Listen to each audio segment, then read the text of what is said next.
Good evening guys, ito yung aking announcement noon about SSS posting record. So, yung address ng SSS na naghahawak si Jordan. Diyan niyo po yung inyong email address, i-attach niyo rin yung passport niyo at saka yung selfie na hawak niyo yung passport niyo. So, yan po. Sir Mark, Rowie, and Oliva. Siya yung Regional Head for Middle East Operations. So, mayroon daw kayong ipapakorek na information. Ang i-email niyo po yung ofw.relations@sss.gov.ph. So, yun nga, itong i-attach niyo yung passport na may pirma, syempre, saka pinin niyo na hawak niyo yung passport niyo. So, yun guys, malinaw ha. So, ganun lang ang pinaka-shortcut.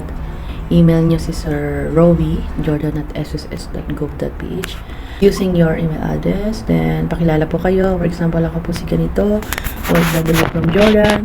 Pwede po bang malaman ng aking SSS number?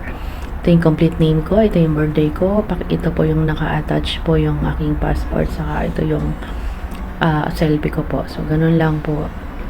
So, pag meron akong sagot sa inyo si Sir Rowie na may SS number ninyo, pwede na ako kayong pumunta sa work para magbayad po.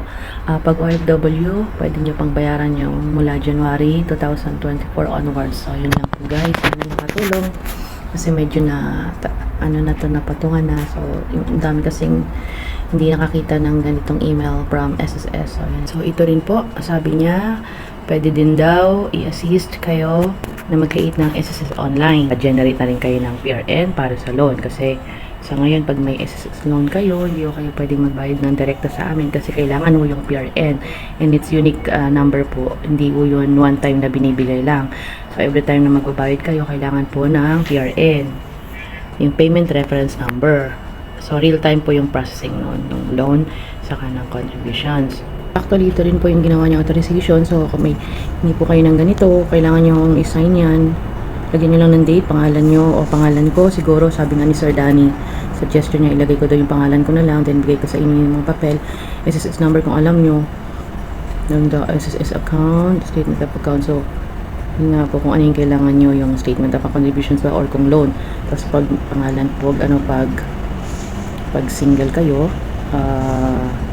buong pangalan ninyo na nasa birth certificate. Pag naman kasal na, yung maiden name, yun namang married name. So, yun, parehong lalagay niyo yung pangalan ninyo na nasa birth certificate saka yung pangalan ninyo nung kinasal na.